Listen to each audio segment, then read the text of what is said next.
नमस्कार, मैं हूं संतोष सारंग और आप देख रहे हैं वर्णिका हिंदी और लोक वार्ता न्यूज का साझा कार्यक्रम। क्या बिहार की सियासत को लेकर भाजपा बेचैन है? क्या बीजेपी के बड़े नेता असमंजस में हैं, हड़बड़ी में हैं? क्या मुख्यमंत्री नीतीश कुमार परेशान है, पेशोपेश में है?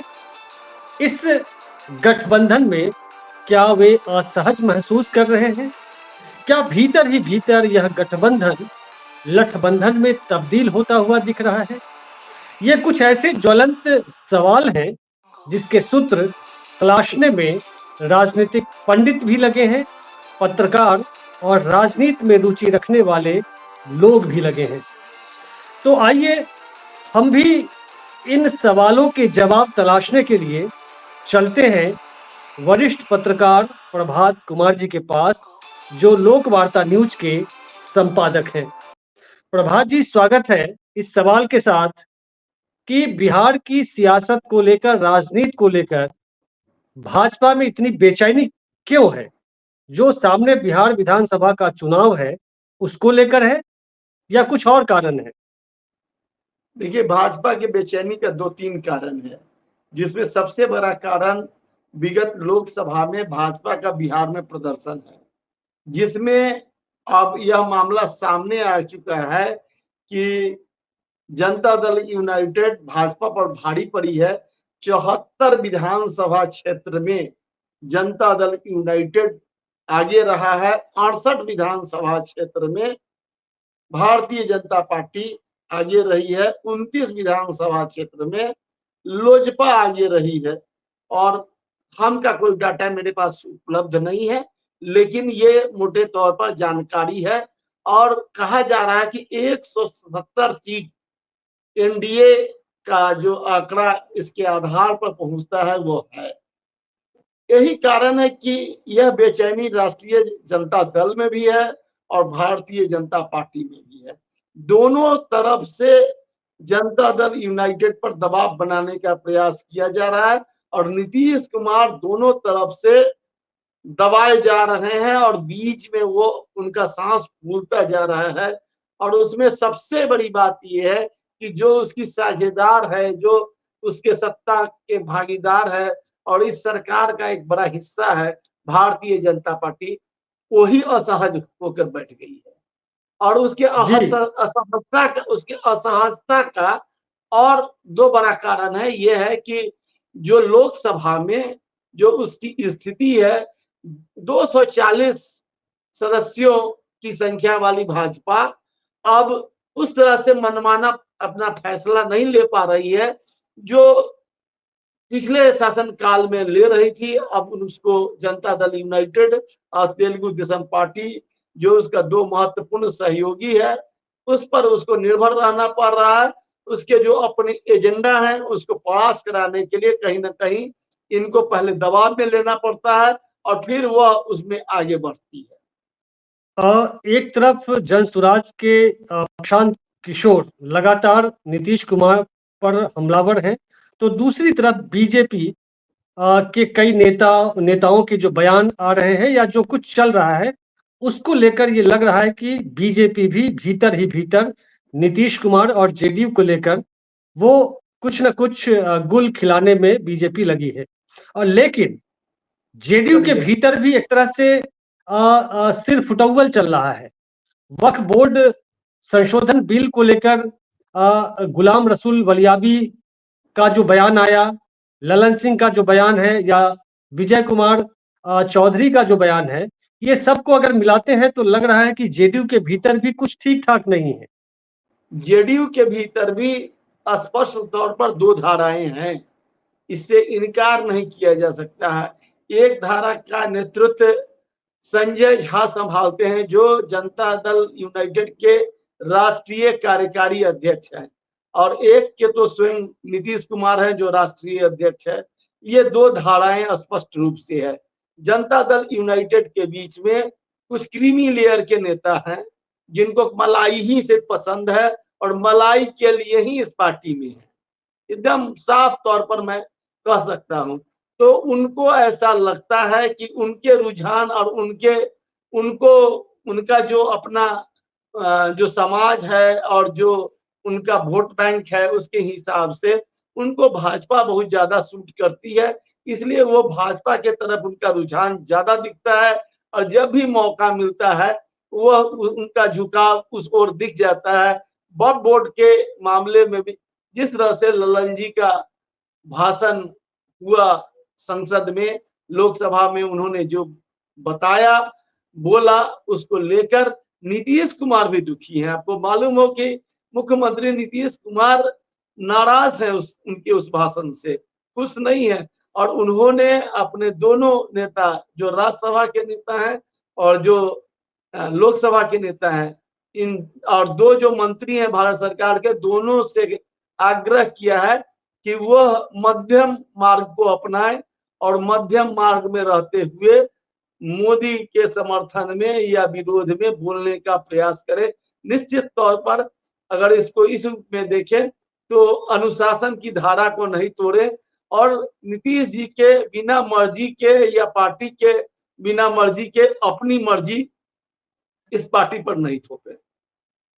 प्रभात जी, लेकिन सदन में जेडीयू का जो स्टैंड था वक्फ बोर्ड संशोधन बिल को लेकर, वो तो समर्थन किया जेडीयू ने, लेकिन फिर ललन सिंह ने बोला था कि ये मुसलमानों के विरोध में ये बिल नहीं है। लेकिन गुलाम रसूल बलियावी का बयान आया कि मठ और मंदिर का भी क्या आप वो करेंगे। तो इससे तो मुसलमान वोटर्स नाराज होंगे जेडीयू के साथ जो है, और एक तरफ देखिए जेडीयू का जो मुस्लिम वोटर्स है उसकी और प्रशांत किशोर की नजर भी है, तो इससे तो नुकसान होगा।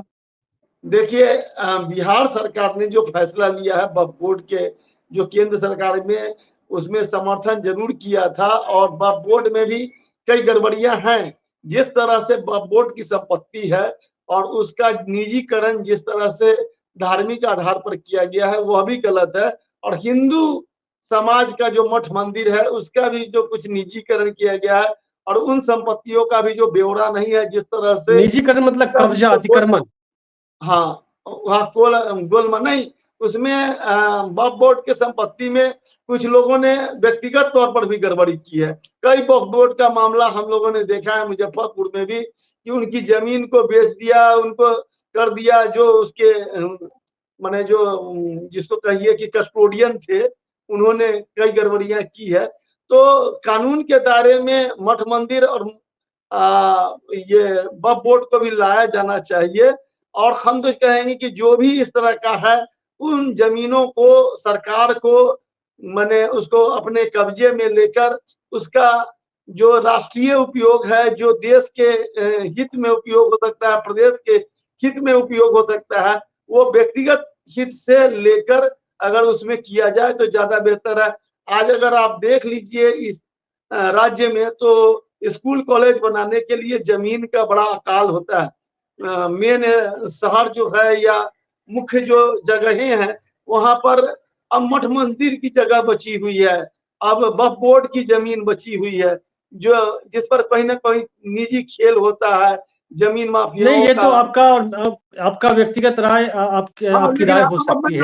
मैं आ रहा हूँ ही कि बिहार सरकार ने अपनी तरफ से उस बिल आने के बाद निर्णय लिया है कि जो भी वक्फ बोर्ड है वो उसकी भी संपत्ति और जो भी मठ मंदिर है उसका भी जो संपत्ति है, जमीन है, उसकी पैमाइश कराई जाए, उसका आदतन रिकॉर्ड उपलब्ध कराया जाए और उसमें उसकी जांच करा के उसको देखा जाए कि उसकी क्या स्थिति है। उसके बारे में एक कमेटी उन्होंने बना दी है और उस पर बहुत जल्दी उनकी संपत्ति का ब्यौरा इकट्ठा किया जाएगा, उनकी जांच होगी और वो पता लगाया जाएगा कि उसमें कितनी गड़बड़ी हुई है। ये जी, बिहार सरकार का।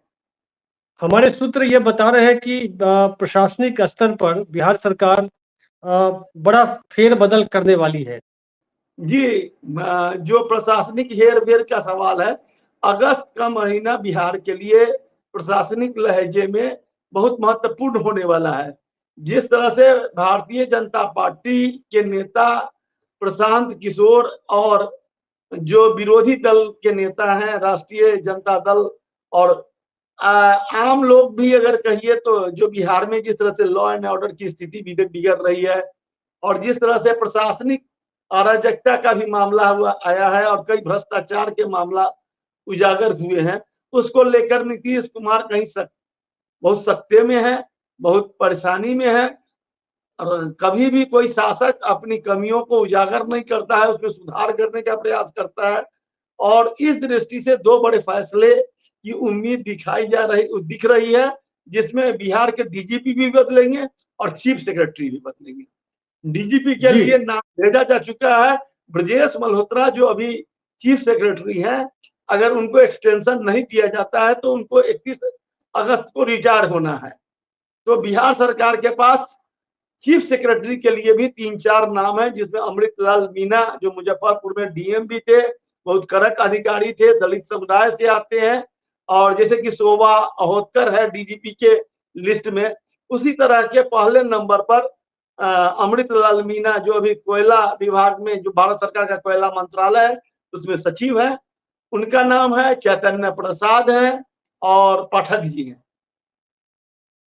जी। और इसके अरे इसके अलावा इसके नीचे सिद्धार्थ का नाम है, जो सिद्धार्थ जी अभी शिक्षा विभाग और प्रधान सचिव बने हुए हैं मुख्यमंत्री के, ये नाम है। तो इन नामों को लेकर भी चर्चा शुरू हो गई है। आपको एक महत्वपूर्ण जानकारी दे दें कि संजीव हंस की घटना के बाद से मुख्यमंत्री अपने प्रशासनिक हलके में परिवर्तन को लेकर एक्टिव हो गए थे और एक्टिव मोड में चले गए थे। और कहीं कहीं से जो हमको जानकारी मिल रही थी कि कई वर्षों से जो एक सुपर सीएम दीपक कुमार के नाम को लेकर चर्चा थी, उसको लेकर भी बहुत ज्यादा बिहार में बदनामी हो रही थी। भ्रष्टाचार के कई आरोप लग रहे थे। बताया जा रहा था कि वो कई मंत्री और कई अधिकारियों, जो सीनियर अधिकारी थे, जो चीफ सेक्रेटरी लेवल के अधिकारी थे, उन पर भी वो भारी पड़ते थे। और कुछ उनका एक कॉकस था अधिकारियों का, जिसको लेकर नीतीश कुमार की बदनामी हुई और आगे भी बहुत कुछ होने वाला था। उसको लेकर अब नीतीश कुमार सतर्क हो गए हैं और उनकी विदाई का वेला आ चुकी है। कहा बताया जा रहा है कि इसी सिलसिले में कुमार रवि, जो कमिश्नर थे और भवन निर्माण विभाग के सेक्रेटरी थे, उनको मुख्यमंत्री का सचिव बनाया गया है। और वो लंबे अरसे से जो वहाँ अनुपम कुमार जो सचिव थे, वो भी मुजफ्फरपुर के डीएम थे, उनको भी अब उस जो राजगृह है उससे बाहर निकालने की तैयारी हो रही है। क्या कि वो बहुत महीन माने बहुत शांत स्वभाव के अधिकारी रहे हैं। और जो वर्तमान परिस्थिति है उसमें अब नीतीश कुमार कुछ कड़क अधिकारी, जो कड़क वाले अधिकारी हैं, जो साफ सुथरे छवि और उनको जो सही सही सुझाव और जानकारी दे सके। एक्चुअल लोगों का कहना है कि नीतीश जी जानकारी के मामले में कट गए थे और जो उनको भूजा पार्टी और कुछ अधिकारी थे, वो इस तरह से घेर लिए थे कि बिहार में बहुत कुछ जो नहीं होना चाहिए था वो हो गया। और प्रशासनिक हलके में भी गड़बड़ी हुई और पुलिस के महकमे में भी हुई। और डीजीपी जो भट्टी साहब, जो उनसे उम्मीद थी और उनको बार बार मौका दिया गया, कहा गया, उसके बाद भी यहाँ कानून व्यवस्था की स्थिति नहीं सुधरी। प्रभात जी। अब इसके पीछे जी कौन जिम्मेवार है, ये तो वही लोग जानेंगे, लेकिन ये स्थिति यही है। प्रभात जी, ऐसा तो नहीं कि जो ये फेरबदल किया जा रहा है प्रशासनिक स्तर पर या बड़े लेवल पर ये होने के संकेत मिल रहे हैं, वो इसलिए कि वहां से ऊपर से एक दबाव नीतीश कुमार पर या बनाने के लिए कई आईपीएस आईएएस को ईडी अपने राडार पर लेने की कोशिश में है, लेने के प्रयास में है। इसको लेकर के भी तो नहीं इधर उधर किया जा रहा है। संभव है, इससे इनकार नहीं किया जा सकता है कि ये सब प्रशासन में चलता रहता है।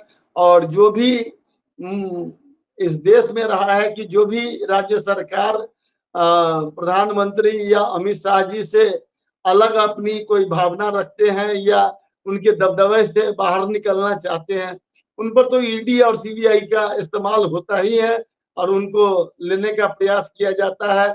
और निश्चित तौर पर जो बिहार में भ्रष्टाचार है, जिस स्तर पर भी है, जिससे लोग त्रस्त हैं, वो मुख्यमंत्री जी को भी इसको स्वीकार करना चाहिए, इसको पता लगाना चाहिए और उसको जल्द से जल्द दूर करना चाहिए, क्योंकि 1 साल का समय ही अब चुनाव में बच गया है। अगर इस तरह से भ्रष्ट अधिकारियों को अगर बचाएंगे, अगर उसके खिलाफ कार्रवाई नहीं होगी, तो इससे भी दिक्कतें आएगी। हमको लगता जी, है कि चुनावी तैयारी शुरू हो चुकी है और चुनावी तैयारी को लेकर मुख्यमंत्री 1 साल के लिए एक अपनी साफ सुथरी छवि और अपना एक जिस प्रशासन को लेकर, जिस कानून के राज को लेकर उनकी चर्चा रही है, उसको वापस लाना चाहते हैं। ला पाएंगे या न ला पाएंगे, ये तो समय बताएगा। क्या है कि जिस तरह से जनता दल यू के भीतर ही आपस में खींचतान है और जिस तरह से कभी कभी टूट का खतरा दिखता है, तो इसके लेकर बहुत सारी बातें हैं और विपक्ष का भी जोरदार हमला होता है और विपक्ष भी कोई कमजोर नहीं।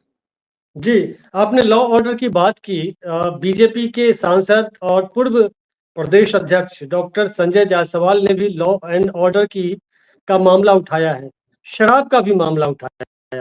तो अपने ही गठबंधन के एक साथी अपनी ही सरकार पर उंगली उठा रहे हैं। क्या है ये? इसके भीतर क्या ये देखिए, चल रहा है? भाजपा के कई सांसद और कई नेता लगातार इन दिनों, आपको याद होगा कि दिलीप जायसवाल मंत्री होने के बावजूद राजस्व विभाग में वो मैंने भ्रष्टाचार का मामला उठाया था। वो अभी अपना ही सरकार की बात थी। मुकेश सहनी के पिता की जिस समय हत्या हुई, उस समय भी यह मामला कई लोगों ने उठाया। ठीक है, जहां तक गठबंधन धर्म का सवाल है, मुझे जहां तक याद है कि जब तक सुशील मोदी बिहार सरकार में डिप्टी सीएम थे, तब तक ऐसी बात नहीं होती थी। उनके जब से वो गठबंधन धर्म टूटा है या जो वो स्थितियां बदली है, तब से लगातार भाजपा उसी तरह से नीतीश कुमार के खिलाफ हमलावर रही है, जिस तरह से विपक्ष हमलावर होता है। भाजपा के नेता उसी तरह से पगड़ी कभी बांधते रहे हैं और कभी कमर कसते रहे हैं, जिस तरह से विपक्ष करता रहा है। जो विपक्षी और भाजपा के तेवर में कोई अंतर नहीं दिखता। और जहां तक संजय जायसवाल का सवाल है, वो प्रदेश अध्यक्ष भी रहे हैं, अभी लोकसभा में चुनकर बेतिया से गए हैं। उनकी बहुत खींच रही है नीतीश कुमार से व्यक्तिगत तौर पर। और एक वर्ग है, एक जाति है, एक समाज है बिहार में जिसका शराब से बहुत अभिन्न नाता है। और भाजपा में एक बड़ी लॉबी है, राजद में भी एक बड़ी लॉबी है, और मैं तो कहूंगा कि जनता दल यूनाइटेड में भी एक बड़ी लॉबी है। जो शराब का जो कारोबार है, जो शराब का अवैध या वैध कारोबार है, उसके लिए एक बड़ी लॉबी है जो सरकार पर हमेशा दबाव बनाना चाहती है कि बिहार की शराबबंदी को खत्म कर दिया जाए और वो फिर से अपना फूल फल सके और उनका दिन दूना और रात चौगुना व्यापार चले। तो संजय जायसवाल जायसवाल। उसी संदर्भ में मैं उस बयान को देखता हूं और यह निश्चित तौर पर बहुत दुखदाई है। जो स्थिति है शराब और जमीन का, वो बिहार में निश्चित तौर पर बिहार सरकार को इसको गंभीरता से देखना चाहिए और इनके जो कारोबारी हैं और जो इन पेशा और व्यापार से जुड़े हैं, उनके लिए खिलाफ अगर सख्त कार्रवाई नहीं हुई तो आम जनता असहज रहेगी जी, और उनका विश्वास मुख्यमंत्री से उठेगा। जी। राज्यसभा चुनाव को लेकर जेडीयू में एक चुप्पी है। कौन कैंडिडेट होंगे, इसको लेकर कोई कुछ नहीं बोल पा रहा है। मैं एक बात साफ कह देना चाहता हूं कि जिस नाम की सबसे ज्यादा चर्चा है, मनीष वर्मा। मनीष वर्मा की स्थिति अभिमन्यु से अलग नहीं है। वो पार्टी के भीतर भी जिस तरह से नेताओं से घिरे हुए हैं और जो उनके वरिष्ठ पार्टी के नेता हैं, जिसमें भूजा पार्टी के भी बड़ी लोग, काफी लोग हैं और संगठन के भी लोग हैं, और जिस तरह से प्रशासन का भी एक बड़ा महत्व है। वह किसी भी शर्त पर, जिस तरह से उनका कद बढ़ रहा है, जिस तरह से वो मुख्यमंत्री को दिशा निर्देश तो नहीं देंगे, लेकिन जिस तरह से सलाह मशविरा दे रहे हैं या परिवर्तन की बिहार में जो गड़बड़ी हो रही है उसको लेकर जो सुझाव उनका आ रहा है, संगठन या प्रशासन के स्तर पर, उससे बहुत बेचैनी है। इसलिए मुझे पूर्ण विश्वास है कि मनीष वर्मा राज्यसभा नहीं जा रहे, उनका अच्छा, जाना नीतीश मीडिया कुमार का हो या फिर जेडीयू के। जी। नहीं। और दूसरा नाम है सरजू राय का। तो सरजू राय जो उनके मित्र हैं, अभी झारखंड से जुड़े हैं, उनको लेकर भी बड़ी चर्चा बनी हुई है कि वो अभी जा रहे हैं। लेकिन जदयू में जो अभी वर्तमान स्थिति है, एक अनार और 100 बीमार की स्थिति सौ। बनी हुई है। जी जी। एक अनार, बिल्कुल। जो जदयू में जो लोग हैं, जितने बड़े नेता हैं, उनके कोई ना कोई खास लोग राज्यसभा में जाने के लिए बेताब हैं। सबका लाइन में अपना लगे अपना हैं। पैरवी सब। इसलिए हम मुझे ऐसा लगता है। और दूसरी तरफ जिस तरह से भारतीय जनता पार्टी उपेंद्र कुशवाहा के साथ साथ राजकुमार सिंह, जो भाजपा के मंत्री थे, केंद्रीय मंत्री, वो हार गए हैं और उनको फिर से राज्यसभा में भेजकर मंत्री बनाना चाहती है। उसके लिए नीतीश कुमार पर जिस तरह से दोनों राज्यसभा का पद के लिए दबाव बना रही है, मुझे ऐसा लगता है कि यह दोनों पद बहुत उम्मीद है कि भाजपा के कोटे में ही चला जाएगा और जनता दल यूनाइटेड इससे शायद अलग हो जाए तो कोई। और मैंने, जी। मेरा ऐसा अनुमान है, ये मेरी गारंटी नहीं है। तो और आप जो ये कह रहे हैं विधान कि जो जेडीयू को खतरा बीजेपी से ज्यादा है, राजद से कम है। जी, मैं मानता हूं कि जो अभी स्थिति बना हुआ है बिहार की राजनीति में, और जिस तरह से चिराग पासवान ने जो 2020 में घटना नीतीश कुमार के साथ जो हुआ था, और जिस तरह से वो मोदी के हनुमान बनकर नीतीश कुमार की लंका को जला दिया, और जिस तरह से उसको क्षति पहुंचाया, शायद वही काम प्रशांत किशोर भी करने वाले हैं। और ये भाजपा ए और भाजपा बी का मामला है। प्रशांत किशोर भाजपा बी की तरह चल रहे हैं, और राजद भी कहीं से भी कमजोर नहीं है। राजद भी बहुत मजबूती से आने की तैयारी कर रही है, और समर में आने से पहले की तैयारी है। इसका प्रमाण अभी हिना साहब को मनाने का जिस तरह से प्रयास किया गया, और मुस्लिम गोलबंदी को फिर से राजद मजबूत करने में जुटा हुआ है। और हमको लगता है कि जिस तरह से लालू यादव अब तेजस्वी को हो सकता है कि पीछे छोड़कर वो खुद अपने आगे आएंगे, और फिर से जो उनका अपना जो समीकरण रहा है, जातीय समीकरण और राजनीतिक समीकरण, उसको शायद आगे बढ़ाए। ललन सिंह ने कहा भी है कि तेजस्वी यादव की कुंडली में मुख्यमंत्री बनने का योग नहीं है। उसके बाद चितरंजन गगन जो राजद के प्रवक्ता है, उन्होंने हमला किया है कि ललन सिंह ने तेजस्वी यादव से बात हुई या पार्टी से बात हुई, तो उसमें इन्होंने कहा कि आप मुझे डिप्टी शायद बनाने की बात हुई थी, आप सीएम बने, हम डिप्टी सीएम बने। इसका खुलासा चितरंजन गगन ने किया है। देखिए, जनता दल यूनाइटेड में भी बहुत सारे लोग मुख्यमंत्री के कुर्सी के लिए प्यासे हैं, उनके भीतर भूख भी है। और नीतीश कुमार को अगर उनका बस चले तो आज हटाकर वह कुर्सी पर बैठ जा सकते हैं। और ये इस कोशिश फिराक में लगे हैं। 1-2 साल से चल रही है। अब कौन क्या कहता है, इसके कहने का क्या अर्थ है, ये आप समझ सकते हैं। अगर जी। तेजस्वी के कुंडली में अगर तेजस्वी के कुंडली में मुख्यमंत्री बनने का योग नहीं है, तो मैं तो कहूंगा कि बहुत लोगों के कुंडली में अभी मुख्यमंत्री का बनने का कोई योग मुझे नहीं दिखता। जी जी। अब अंतिम सवाल आपसे कि जेडीयू में आपने अभी कहा कि दो धाराएं हैं, एक के केंद्र में नीतीश कुमार है और दूसरे के केंद्र में वो संजय झा है। लेकिन मुख्यमंत्री के रहते दूसरी धारा कैसे बह सकती है? क्या नीतीश कुमार जी को मालूम नहीं है? और दूसरी बात कि जो मलाई है, जेडीयू में जो मलाई का जो खाने का जो रिजर्व कोटा है, वो खास विशेष जाति यानी सवर्ण जाति के हिस्से में है, चाहे वो अधिकारी हो या फिर पार्टी के नेता हो। क्या नीतीश कुमार ऐसा, जो उनकी राजनीति है उससे तो यही झलक रही है। देखिए, दिक्कत ये है संतोष जी कि नीतीश जी के राज्य में जो उनकी जाति और उनके समाज के लोग हैं, उनको छाछ पीकर ही रहना पड़ा है। उनको मलाई कभी भी नसीब नहीं हुआ। इसका दर्द बहुत ज्यादा है और पिछले लोकसभा चुनाव में भी जो कहीं-कहीं जो दिखा आक्रोश कुर्मी जाति के भीतर, थोड़ा ही बहुत दिखा लेकिन दिखा है। इस बात को नीतीश कुमार भी समझ रहे हैं और इसी को समझने के बाद उसी की रिपेयरिंग के लिए मनीष वर्मा जी को लाया गया है। क्या है कि जो जातीय आक्रोश था उसको कहीं न कहीं से मलहम पट्टी लगाने, लेकिन नीतीश कुमार का जो 2005 से लगातार फार्मूला सत्ता में बना हुआ है, वो ये सच है कि जितनी मलाई है, आपने जो कहा कि जितनी भी मलाई है वो सवर्ण के लिए रिजर्व, उसके बाद बाकी कुछ लोग हैं, कुछ विशेष जैसे महादलित हैं, अकलियत है, जिनका जिनका अपना अपना कोटा है, वो है। जो बाकी कुछ जरूरत के समीकरण, जातीय समीकरण और राजनीतिक समीकरण के आधार पर जो लोग हैं उनके हिस्से है।